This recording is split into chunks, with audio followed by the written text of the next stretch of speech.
사도행전 4장 12절 보겠습니다.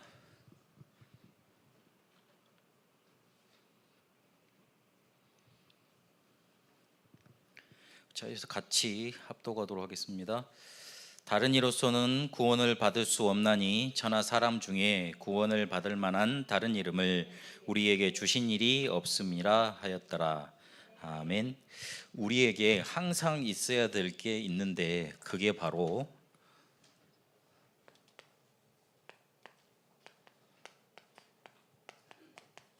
복음을 누리는 겁니다.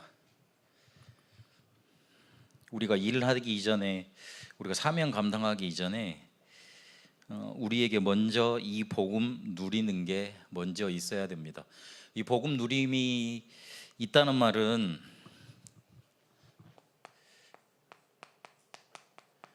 우리가 복음을 가지고 있으면 쉬워집니다. 복음을 가지고 있으면 어디 가서 이제 남의 거 빌려올 필요 없이 내게 되니까 쉽게 됩니다. 이러면 내가 가진 것이 있으면 내 가진 것에 따라서 보는 것이 달라집니다. 목사님이 가치관 그러시는데 내가 가진 것에 따라서 보는 게 달라지게 되어 있습니다. 그리고 내가 보는 것에 따라서 내 행동, 내가 하는 것이 달라집니다. 이 하는 것 통해서 우리 삶과 전도와 우리 헌신의 방법이 나옵니다. 이러면 이렇게 되어지면 지속이 되어집니다. 하다가 잘 안 되고 응답이 잘 안 되고 그리고 하는 이유가 뭐냐면 내가 뭘 가지고 있느냐, 요게 확실히 확연히 내게 누려지지 않으니까, 내가 가진 게 미묘하게 하나님이 원하시는 게 아니니까, 결국에는 내가 지금 신앙생활 지속이 되느냐 안 되느냐 그 문제까지 영향을 미치게 됩니다. 그래서 우리가 복음 가졌다면 당연히 누려지게 되어 있습니다. 그리고 어제 우리 다원 전도학교에서 장성도 목사님이 1차 합숙 재훈련하는 메시지 그거 이렇게 같이 봤거든요. 같이 보지는 않았죠. 제가 따로 올려드렸죠. 죄송합니다. 따로 올려드렸는데 거기에 보니까 뭐라 그러시냐면 요한복음 15장 7절 이야기를 하시더라고요. 가지는 붙어 있으면 되지 않느냐. 가지는 둥치, 그러니까 나무 원 기둥 있잖아요. 그게 붙어 있으면 되지 않느냐. 그러면 열매 맺는 게 당연한 거 아니냐. 애쓰지 않아도 열매 맺어지는 것 아니냐. 우리가 뭔가 이렇게 붙어 있으려고 노력한다는 것 자체가 그게 죽어 있다는 증거 아니냐. 죽어 있으면 아무리 해도 이렇게 열매 맺을 수 없는 것 아니냐 그러시더라고요. 내나 듣는 말인데 장성도 목사님에서 그런가? 와, 그렇구나 하는 그 생각이 들더라고요. 꽃꽂이 하는 방법으로 우리는 전도를 하고 있다. 뭔가 이렇게 맞춰가서 세팅을 그 세팅하고 다른 의미입니다. 뭔가 이렇게 잘 꾸며서 이렇게 하는 걸로 알고 있는데 그렇지 않다. 우리가 진짜 살아있으면, 우리가 정말 주님께 붙어있는 존재라면 되어지는 것 아니겠느냐. 당연한 거다. 근데 우리가 지금 전도가 안 되고 이 성령적 전도 운동이 안 일어나는 기적적인 일 속에 살고 있다. 그래서 그거를 빨리 바꿔야 된다. 그렇게 마무리를 하시더라고요. 그래서 복음을 누리라는 거는 도대체 무슨 말이냐. 이제 구체적으로 더 말을 해보면 우리 사람은 누가 가르쳐 주지 않아도 의무와 책임감이 다 있습니다. 아이를 낳으면 엄마는 모성애가 있어서 꼭 키우려고 합니다. 아빠들은 어쨌든 이렇게 가족을 살려야 되겠다고 돈을 벌러 나갑니다. 창세기 3장 16절에서 20절까지 읽어보시면 글이 돼 있습니다. 그게 우리 인간의 창세기 3장 이후로 태어나서 죽고 사는 삶의 딱 요약본입니다. 남자는 흙을 경작해서 열심히 땀을 흘려야지만 돈을 벌게 돼 있어요. 그리고 여자들은 아이를 낳고 그리고 그 해산하는 고통, 그리고 평생 남편을 원하면서 산다고 그렇게 돼 있습니다. 그게 삶입니다. 그래서 누가 가르쳐 주지 않아도 내가 뭔가를 해야 되겠다, 뭔가를 받았으니, 특히 신앙생활은 특별히 뭘 안 가르쳐 줘도 예배하러 다 나와야 된다고 알고 있고, 기도해야 된다는 거 다 알고 있고, 그렇게 다 알고 있습니다. 그런데 이것 이전에 우리 속에 구원의 감격과 감사가 넘쳐난다면 이게 복음을 제대로 누리고 있는 겁니다. 내가 복음 누리는 그 형태, 내 속에서 나타나는 한 가지 삶의 열매라고 말을 할 때 내 속에서 계속 구원의 감격과 감사가 넘쳐나고 있다, 이렇다면 복음을 잘 누리고 있는 겁니다. 그 어떤 사람도 부담되는 사람한테 내 문제를 털어놓지 않습니다. 평안한 사람한테 가서 털어놓습니다. 그렇죠? 평안한 사람한테 가서 털어놓습니다. 그리고 저 사람이 내 문제를 들어줄 수 있겠다 싶을 때, 그리고 저 사람한테 뭐 있다 싶을 때 가서 털어놓습니다. 그런데 그 뭐 있다가 어디서 나오느냐? 내가 가지고 있는 구원의 감격과 내가 받은 구원에 대해서 감사가 넘쳐날 때. 이거는 조금 내가 행복하다, 기쁘다, 감동된다, 그 말하고는 좀 틀린 말입니다. 그 말하고는 좀 틀린 말입니다. 구원의 감격, 감사 넘쳐나면 이렇게 굉장히 기쁠 수 있습니다만은 꼭 그렇지 않을 수도 있습니다. 예전에 요즘은 유 목사님 그 얼굴 표정이 아주 유해지신 거예요. 예전에 한 2, 30년 전에 봤을 때 우리끼리 와, 유 목사님 오늘 무슨 일이 있나? 뭐 그랬는데 자기는 굉장히 평안한 상태라고 그러시더라고. 그러니까 본인은 평안한 상태에 구원의 감격과 감사를 너무 누리면 인상이 막 찌푸려지고 너무 깊게 들어가서 이게 그리 되신대요. 그래서 비서들이 가끔 이렇게 막 너무 구원의 감격 본인은 잘 누리고 있는데 옆에서 무서워서 안 쳐다보더라, 이렇게 그렇게 얘기를 하시던데, 그래서 꼭 날마다 이렇게 막 웃고 다니고 기쁘게 하고 다닌다 그래서 그 사람이 구원의 감격과 감사가 넘쳐난다고 말할 수는 없습니다. 그렇습니다. 네, 그렇고 오히려 잘 웃고 다니는 사람이 슬픈 일이 많을지도 모릅니다. 그렇게 봐야 됩니다. 오히려 자기 속에 있는 슬픔을 감추기 위해서 오버하는 걸지도 몰라요. 그렇기 때문에 조금 그 겉으로 드러나는 것에 대해서 너무 기준을 두지 마시고 내 안에서 구원의 감격 감사 누리면서 막 싸울 수도 있어요. 욕할 수도 있고, 그거를 기준 두지 마시고 내 마음에 두시라고. 내 마음 속에 구원의 감격 감사 넘쳐나신 것, 그러면 됩니다. 이걸 보고 복음 충만이라고 그러거든요.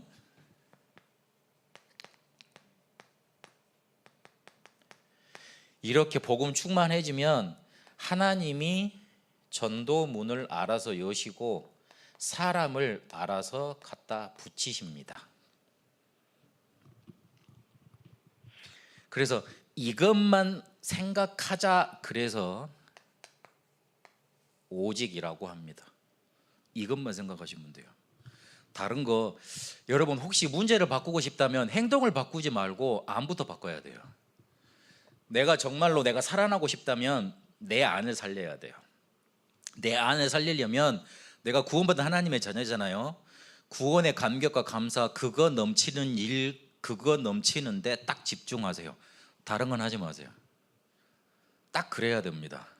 그래서 내 안에 감격, 감사가 너무 넘쳐나서 다른 것들이 문제가 안 될 정도로 그렇게 누려가야 됩니다. 실제로 우리의 나쁜 행동, 나쁜 습관 바꾸지 못한다고 뇌과학자들이 다 말을 했습니다. 그거는 과학적으로 증명된 사실입니다. 우리의 단점 있잖아요. 그거를 못 바꿉니다. 바꿀 수가 없습니다. 그래서 바꾸는 게 아니고 장점을 더 극대화시키는 거예요. 그걸 보고 요즘 나온 단어로 헤븐리 탤런트 그럽니다. 그거는 뇌 심리학자들이, 그리고 상담하시는 심리하시는 그 학자들이 다 과학적으로 증명해 놓은 사실입니다. 단점을 바꾸려고 그러지 말고 강점을 부각을 시켜라. 네가 정말 잘하는 거 그걸 잘해라. 그래서 이 단점이 쉽게 말해서 이제 활동을 못하도록 만들면 된다. 그렇게 말을 합니다. 그래서 나를 정말로 바꾸려면 이 나를 뭔가 틀어지고 나쁘다고 생각하는 그게 내게 효력을 못 미치도록 다른 어떤 뭔가로 충만해지면 돼요. 좋은 걸로.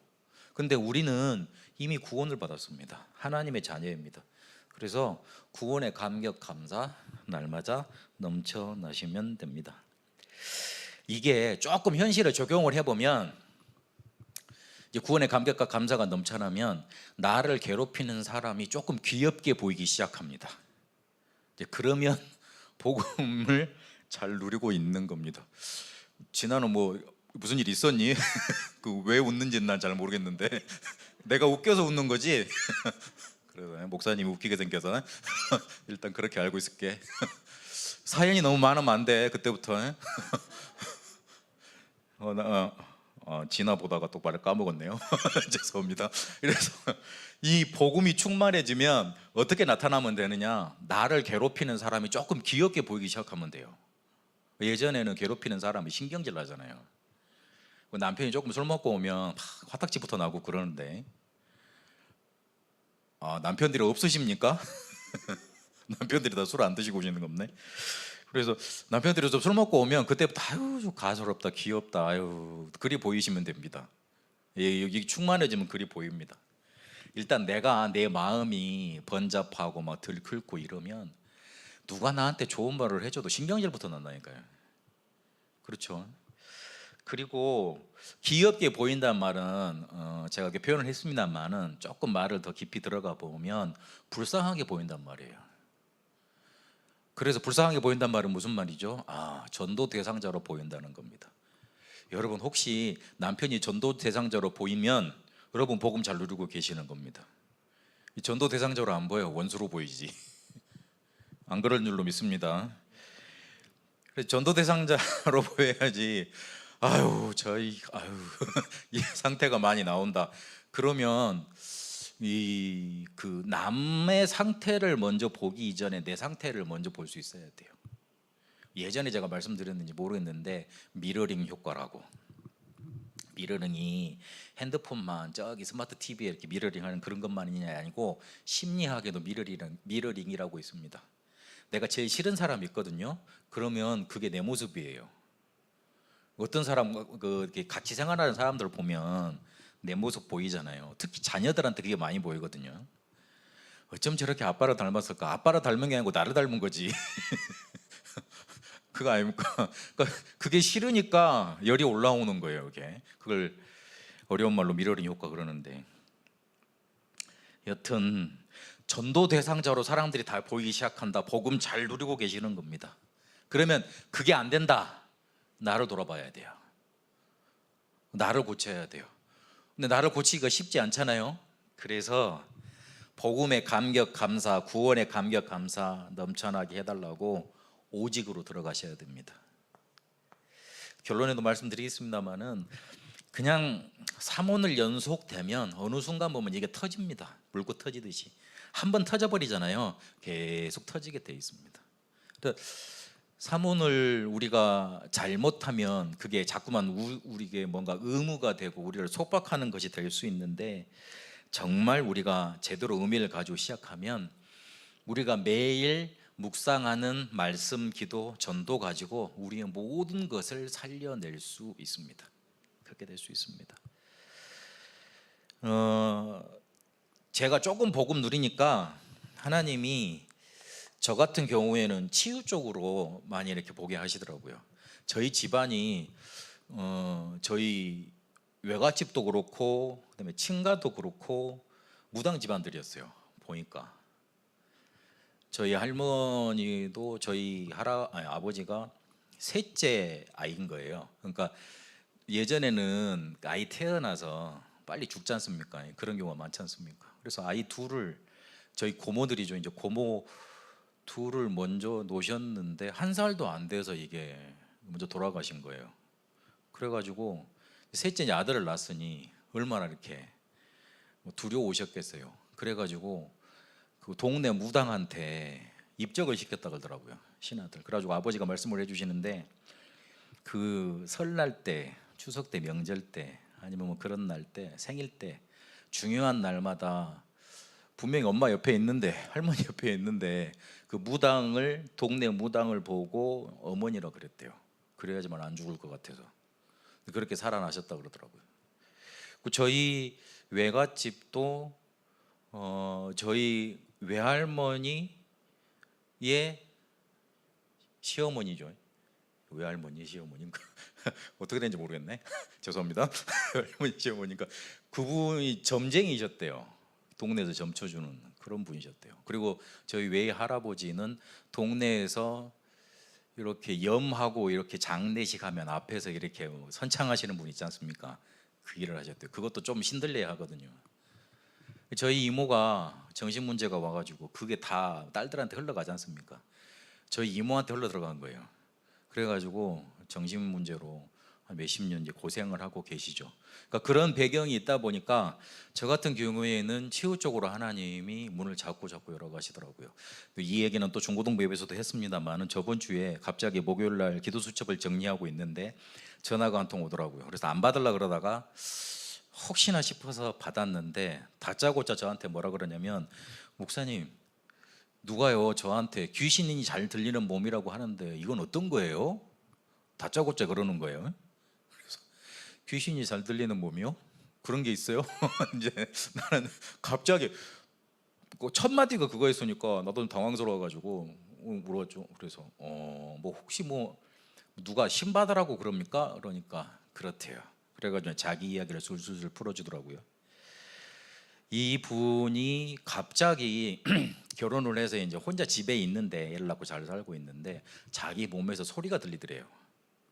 그래가지고 아무도 없는데 자기 몸에서 소리가 들리니까 깜짝 놀랐을 거 아니에요.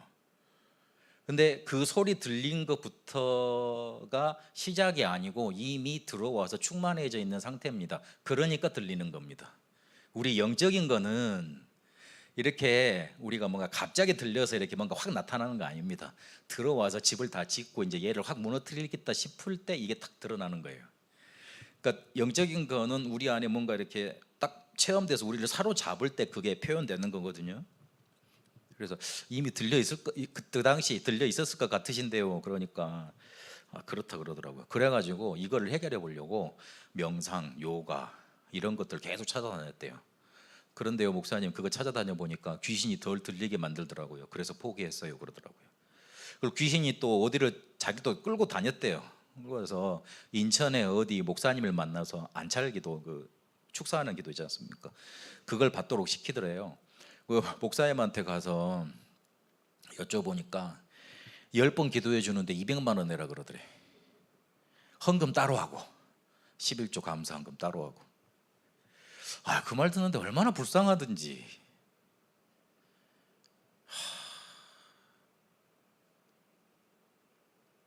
아니 우리는 뭐 목사님이 기도해 준다고 그래가지고 뭐 돈 내고 그럽니까? 아니 그 쥐 권세도 아니면서 어찌 쥐것처럼 수개와의 일곱 아들처럼 이 나쁜 놈 같으라고 그래가지고 열도 받고 그 여자분이 얼마나 불쌍하고. 아니 그래가지고 자기가 돈이 없으니까 많이 돈을 허비하다가 교회 갔을 거 아니에요. 그렇잖아요. 돈이 너무 없으니까 50만 원 깎아달라 그랬대. 그래가지고 150만 원으로 깎아서 한 번 기도에 15만 원이에요. 와, 이 기도값 세다. 네 그랬네. 우스갯소리로. 그래가지고 이제 한 4-5번 봤는데 귀신이 쫓겨나기는커녕 더 들어오더래.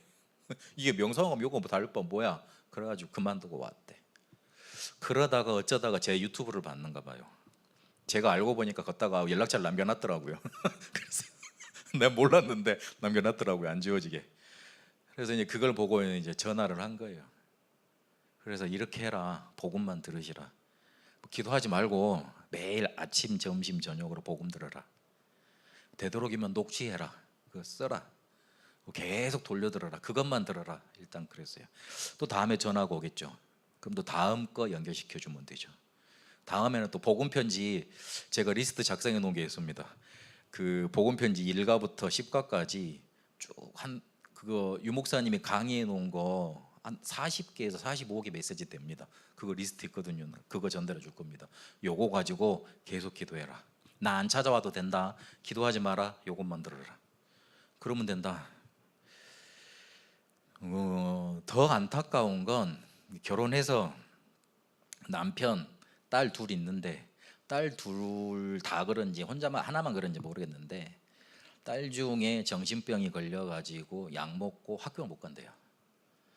남편도 정신병 있대요. 그 자기한테 있는 거 자기가 또 전달해 준 것 같아서 너무 안타까운 거죠. 그 저는 그 중대원 2강 들으면서 그렇지. 이 다락방 운동이 다락방 복음이라고 특색 있게 말할 정도로 사단에 대해서 강조를 많이 하지. 왜냐하면 그런 사람 많이 있으니까. 그런 사람 많이 있으니까. 그런 사람 우리가 안 도와주면 뭐 귀신론이라고 가지고 뭐 이왕 이단된 거 열심히 말하러 가야 되겠다 내가. 그렇게 마음을 먹었습니다. 우리가 정말로 구원의 감격과 감사 넘쳐나면 하나님이 그런 사람들을 조금씩 보게 만드십니다. 그 사람들 누가 도와줄 겁니까? 교회에서는 복음 얘기도 안 할 뿐더러 영적인 얘기 안 해요. 왜냐하면 인정하지 않기 때문에 그래요. 유 목사님 그렇게까지 말씀하시잖아요. 어떻게 영적인 것을 인정하는데 하나님을 인정이 되니? 그까지 말씀하시잖아요. 그러면 구원 받은 거니? 영적인 게 인정이 안 되는데 그까지 얘기를 하시지 않습니까? 그래서 우리가 복음 누리는 게 먼저입니다. 하나님은 그때 그런 사람들을 우리에게 붙여주십니다. 그런 의미로 그런 국률의 마음으로 현장 바라볼 때 추수할 일꾼이 필요하다고 기도 나올 수밖에 없는 겁니다. 예수님이 그 혈류병 걸린 여자 고쳐주시면서 자기 고친 게 아닌데 능력이 나타났지 않습니까? 같지 않습니까? 그래서 뒤를 돌아보시면서 누가 나의 몸에 손댔니? 그렇게 물으니까 아이고 예수님 지금 사람들 빽빽이 메어져 가는데 다 예수님한테 능력 없겠다고 그냥 예수님 붙잡고 있는 사람이 많은데 뭔 그런 소리를 하시냐고 제자들이 의아해요. 그런데 한 여자가 벌벌벌 떨면서 예수님 앞에 와서 나옵니다.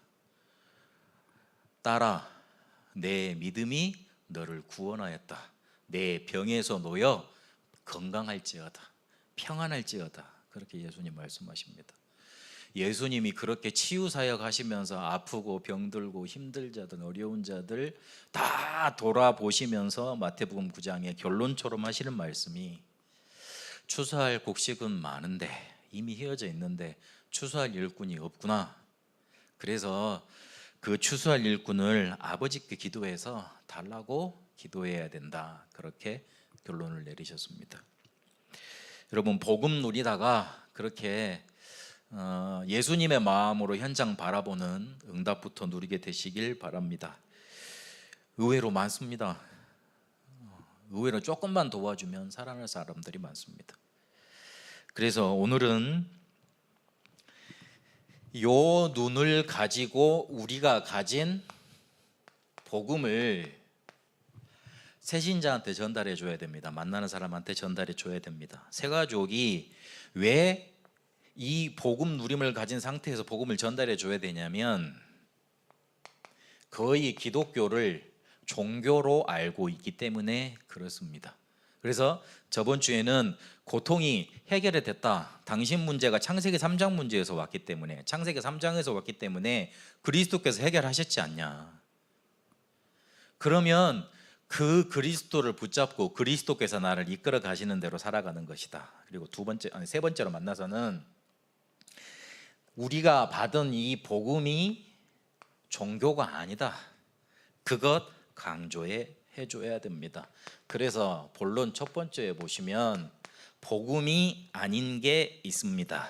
새가족은 새신자는 복음과 복음이 아닌 것을 분별하지 못하고 있으므로 알려줘야 된다 그랬는데 뭘 복음으로 알고 있냐면 이사야서 64장 6절에 보니까 우리의 의는 더러운 옷과 같았다고 말을 하고 있는데 선행이 착하게 사는 것이 남을 잘 도와주는 것이 복음인 줄로 알고 있습니다. 유 목사님 이렇게 표현을 하셨잖아요. 해적선을 탄 사람이 거기서 아무리 착하게 잘 살아도 해적질 도와주는 것이다. 그런 겁니다. 선행자차가. 우리 자체가 입고 있는 옷 자체가, 의 자체가 더럽습니다. 그래서 그걸 입고 아무리 깨끗한 일을 해본들 깨끗해지지 않습니다. 우리 행동이. 영적인 문제부터 치유받아야지 선행을 강조하니까 문제가 생기는 겁니다. 기독교회사에 선행과 복음 이거 계속 갈등이 있었습니다. 선행을 강조하면 뭐가 선행이냐, 누가 더 선행을 많이 했냐, 그거 누가 따져야 돼요. 그래서 자리 따지게 되고 누구 선행이 더 크냐, 누구 공덕이 더 크냐, 그거 따질 수밖에 없어요. 그래서 그것 가지고 계속 싸웠던 겁니다. 착한 일을 해야 됩니다만은, 남 도와줘야 됩니다만은 영적인 문제부터 치유해야 됩니다. 그리고 골로새서 2장 8절에서 9절까지 보니까 철학의 헛된 속임수, 사상, 그리고 우리가 가지고 있는 신념, 할 수 있다, 된다, 뭔가 할 수 있다, 막 이런 것들 있지 않습니까? 굳게 믿는 믿음이라고 그러면서 강조하는 신념, 그것 자체도 복음이 아닙니다. 복음을 설명하기 위해서 이거를 끌고 들어올 수 있습니다만 이것 자체는 복음이 아닙니다. 오히려 이것 때문에 하나님을 더 모르게 합니다. 그리고 종교라는 것은 무서운 결과를 가지고 옵니다. 마태복음 12장 43절에서 45절까지 보니까 귀신이 쫓겨났는데 유리방황하다가 자기가 다시 들어갈 곳 집을 못 찾았어요. 그러니 원래 자기가 쫓겨난 집으로 돌아갔거든요. 근데 가보니 소재되고 청소가 되고 수리가 되어졌어요. 그래서 거기로 들어가려고 그러니 못 들어가겠어요. 그래서 자기보다 더 악한 기십 7을 가지고 같이 들어가서 그 집을 이전보다 더 망가뜨려 버렸습니다. 그게 종교입니다.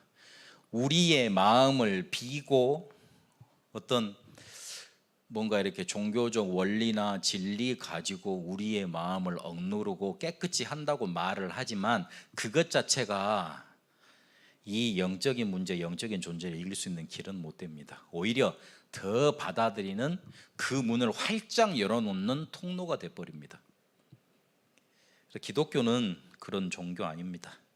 그리고 뭔가 교회에 와서 열심을 다하고 소리를 막 크게 지르고 뭔가 막 간절하게 부르짖는 그것 자체를 복음이라고 생각할 수도 있습니다. 복음의 결과지 꼭 그게 복음이 아닙니다. 요한복음 3장에 보니까 니고데모 얘기가 나옵니다. 니고데모는 사내들인, 쉽게 말해 국회의원이었습니다. 대단한 사람이었습니다. 근데 그 사람이 예수님 앞에 올 수 없습니까? 언제 왔습니까? 밤에 왔습니다. 그래서 뭘 묻습니까? 내가 이야기 들어보니, 소문 들어보니까 당신 이스라엘의 대단한 사람이라 그러더라. 예수님이 거기에 대해서 이런 방구도 안 하고 뭐라 그럽니까? 사람이 거듭나야 된다고 구원을 확 찔러버립니다. 예수님을 왜 만나러 왔겠어요? 이 사람이 그리스도인가? 혹시나 내가 뭔가 이렇게 하나님을 잘 믿고 있는가, 그거 믿음 점검하러 왔겠죠. 구원에 대해서 흔들려 있으니까 그래서 왔겠죠. 그래서 사람이 물과 성령으로 거듭나지 않으면 하나님 구원받을 수 없다, 그런 말을 계속 예수님께서 해나가시지요. 그러니까 내가 어떻게 다시 내가 거듭나야 된다면 다시 엄마 뱃속에 들어가야 됩니까? 니고데모가 이상한 말을 하잖아요. 근데 내가 땅의 일을 말하는데도 못 알아듣는데 네가 하늘의 일을 말하는데 어떻게 알아듣겠냐, 그러면서 마무리를 합니다. 아무리 열심히 해본들 육신적인 거예요. 그래서 그 육신적인 것이 영적인 거, 복음 따라잡을 수 없습니다.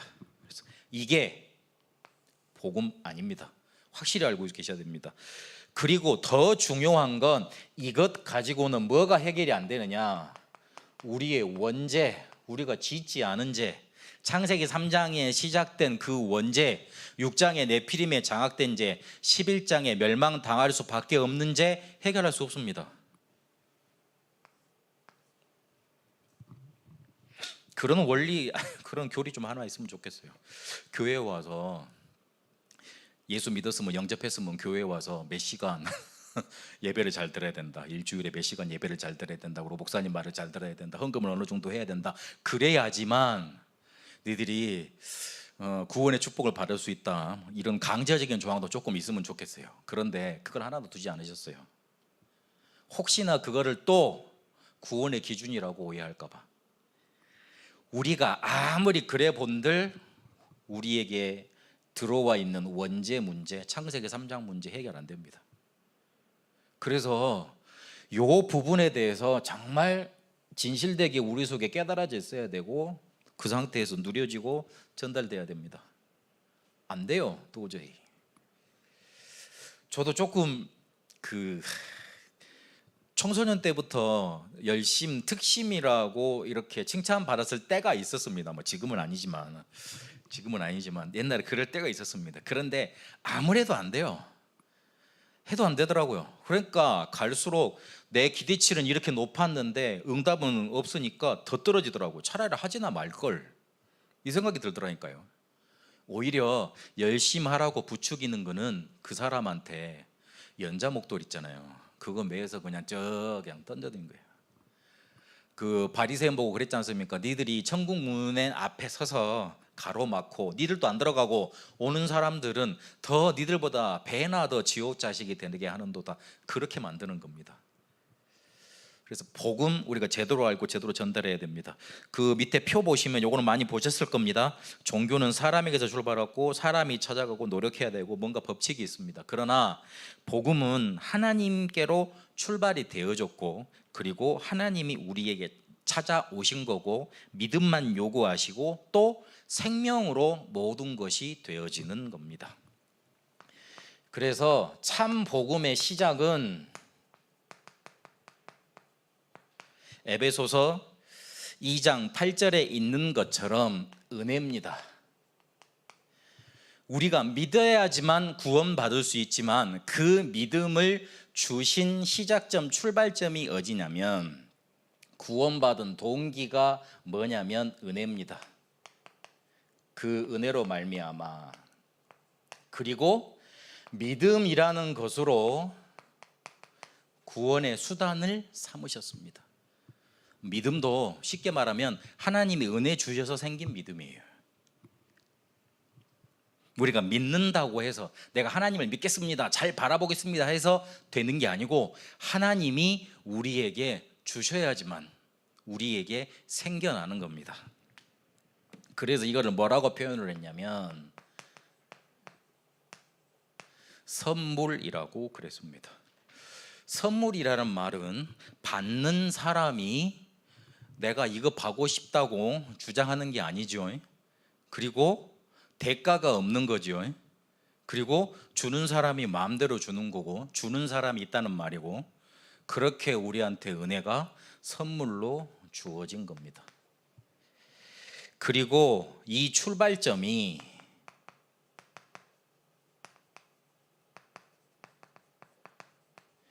하나님이십니다. 그래서 성경에 이해되지 않는 말들이 많이 나옵니다. 노뱀, 유월절, 그리고 어린 양의 피, 이런 말들이 나옵니다. 그 가인과 아벨 제사 중에 가인 제사는 안 받고 아벨 제사만 받으셨어요. 이해 안 되는 말이잖아요. 분명히 창세기 3장 15절 그거 말씀하시면서 창세기 3장 20절, 21절, 22절까지 보니까 가죽 옷을 지어 입히셨다 그랬죠. 그 당시에 가죽 옷을 지어 입히셨으면 지금처럼 봉제 기술이 발달해서 그렇게 입히시진 않으셨을 거예요. 그냥 가죽, 산 짐승이 있는데 거기서 가죽을 훅 뜯어가지고 그냥 걸쳐 놓으셨을 거란 말이에요. 그러면 그 가죽을 뜯어내면 어떻게 됩니까? 얘가 비참하게 죽는 거 봐지고, 그리고 입었으면 피가 철철철 흘러 넘쳤었겠죠. 그러면서 그 중간에 설명이 됐을 거예요. 피제사. 이거를 가인은 쉽게 본 거죠. 뭐 그냥 내가 들은 거 가지고. 그렇죠. 그리고 이스라엘 백성이 400년 동안 기도를 많이 안 했습니까? 하나님께 안 부르짖었습니까? 그렇지 않죠.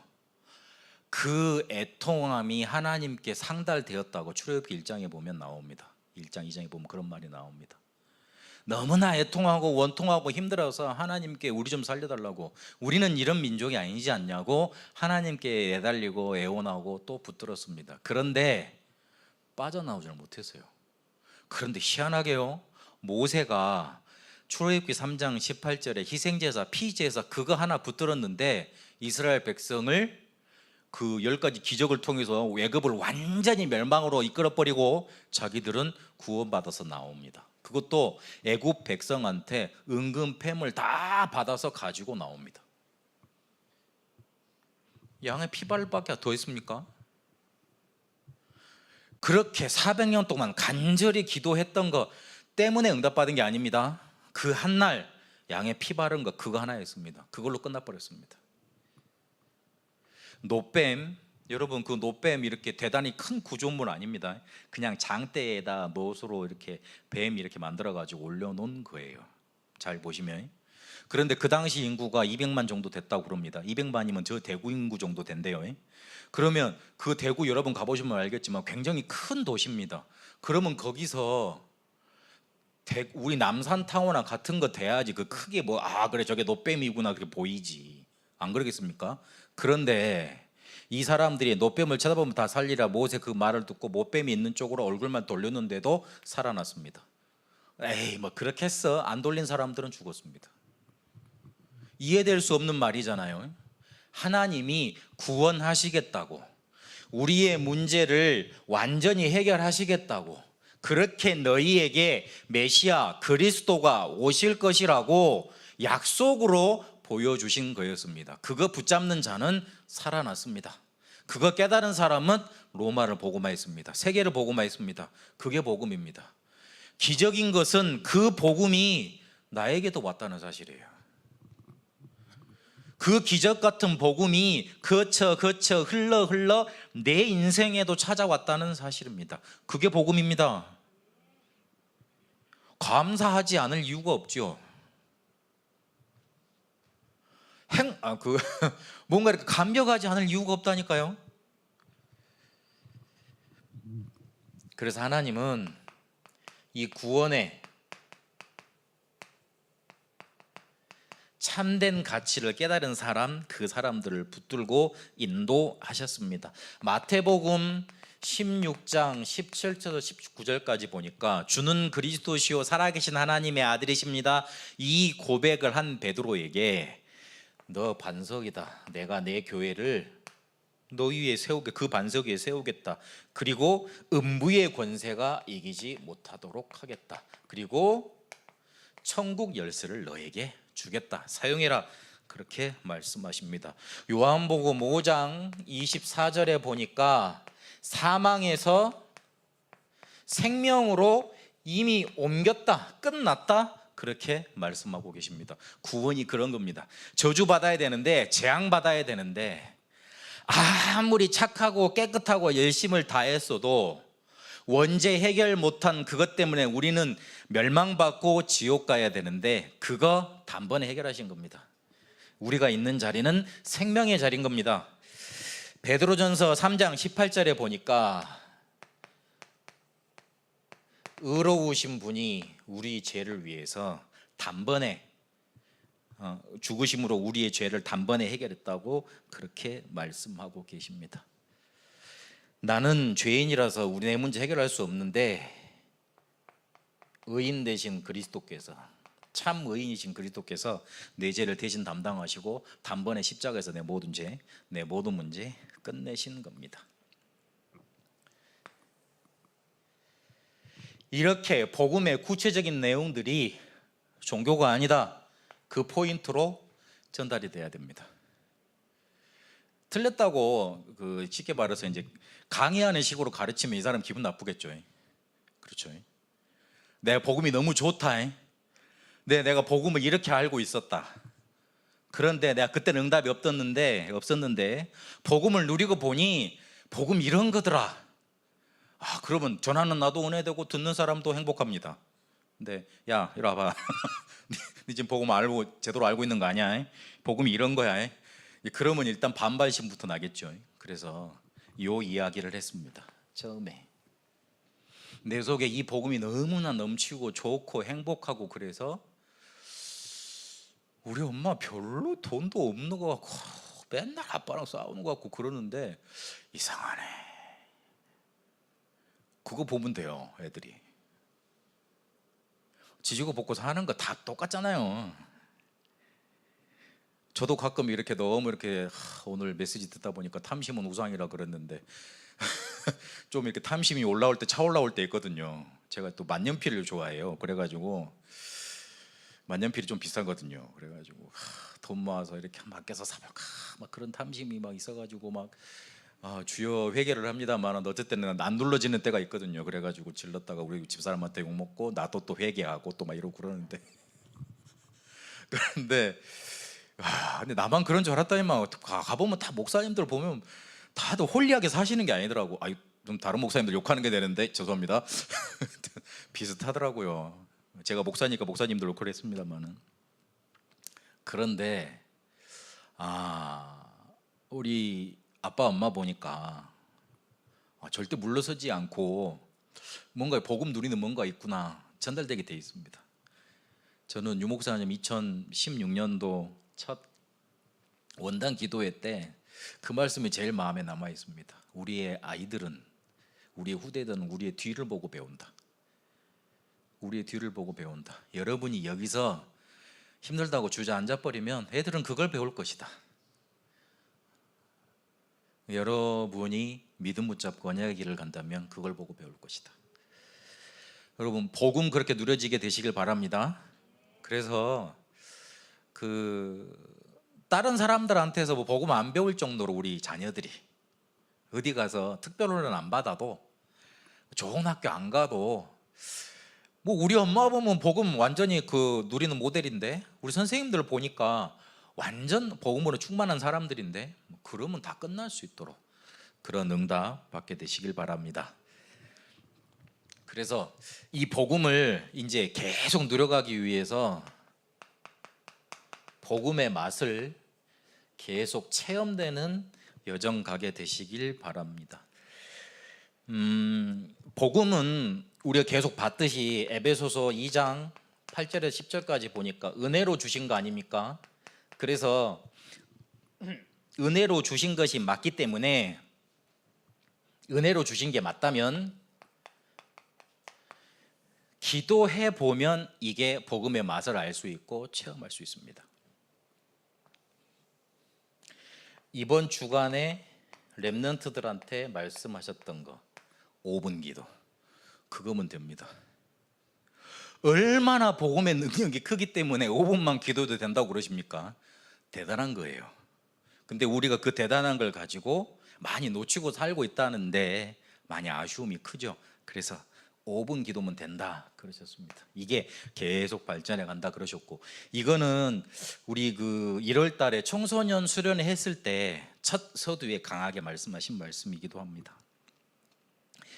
그리고 조금만 이 시대의 흐름을 보면 복음이 필요한 이유 보입니다.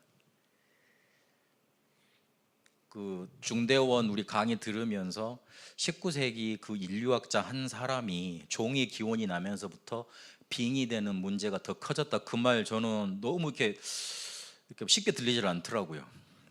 종의 기원이라고 그래서 그때부터 진화론이 나왔거든요. 진화론이 나오면서 완전하게 학계의 판도가 뒤바뀌어 버렸습니다. 그때부터는 기독교가 힘을 못 썼어요.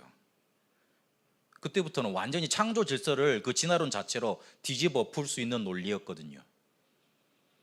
그랬는데 그런 과학적 논리가 나타나서 인간의 지성이 엄청나게 성장을 했는데 오히려 귀신 들린 사람은 더 많아졌다는 거예요. 뭔가 시사하는 바가 크죠. 복음 그렇게 힘을 잃고 없어질 때마다 많아졌습니다. 교회가 복음 강조 못하면, 영적인 사실 제대로 말 못해주면 영적인 문제 가진 사람들, 그렇게 귀신 들리는 사람들 차고 넘쳐날 겁니다. 많아지게 되어 있습니다. 그리고 한국 더 많아집니다. 제가 만나는 사람이 그런 사람만 만나서 그런지 모르겠는데 많습니다. 교회 다니는 사람 중에도 많습니다. 그리고 조금만 내가 말씀을 자세히 듣고 말씀 인도 따라가면 복음 체험됩니다. 특히 강단 메시지 통해서 복음의 맛을 보고 체험하게 됩니다. 말씀을 통해 하나님의 음성 들으시면 돼요. 하나님의 음성 들으면 그것 통해서 인도 받아 가시면 됩니다. 그리고 조금만 사실적으로 나에 대해서, 내 문제에 대해서 거짓말하지 않으면 돼요. 누구 때문에 내 문제가 지금 와 있다. 거의 대부분 그렇게 바라볼 겁니다. 이러면 복음 체험 못 합니다. 복음 체험 안 되면 내 문제 해결 안 됩니다. 무슨 생각부터 바꿔야 되냐면 문제는 나한테 있다. 내가 문제다. 거짓말하지 않으면 진실되게 바라보면 내가 문제라는 거 볼 수 있게 됩니다. 그리고 실제로 내게 있는 영적인 문제가 크고 내가 죄인임을 알 수 있게 됩니다. 이러면 복음 필요합니다. 남한테 필요한 복음이 아니고 나한테 필요한 복음이에요. 나한테 먼저 주신 복음이에요. 그래서 이게 우리 속에 맛으로 그리고 체험으로 그렇게 인도받게 되시길 바랍니다. 복음과 종교는 반드시 분명히 다릅니다. 그거를 여러분 삶 속에서 구원과의 감격과 감사 속에 이렇게 확연하게 그렇구나. 저 사람은 교회 다니는 사람이 아니고 뭔가 복음 제대로 붙잡은 사람이구나. 그런 모델로 여러분 서게 되시길 바랍니다. 기도하겠습니다. 살아계신 하나님, 우리에게 먼저 복음의 누림이 있게 하여 주옵소서. 그래서 복음 아닌 것들 명확하게 알려줄 수 있을 정도로 우리에게 복음이 진정 와 있음을 증거될 수밖에 없도록 그런 복음 누리는 모델 되도록 인도하여 주옵소서. 말씀을 통해 또한 시대의 흐름을 보며 복음의 맛을 보며 체험하며 이 복음의 모델 되는 여정 가게 하여 주옵소서. 살아계신 우리 주 예수 그리스도 이름으로 기도합니다. 아멘.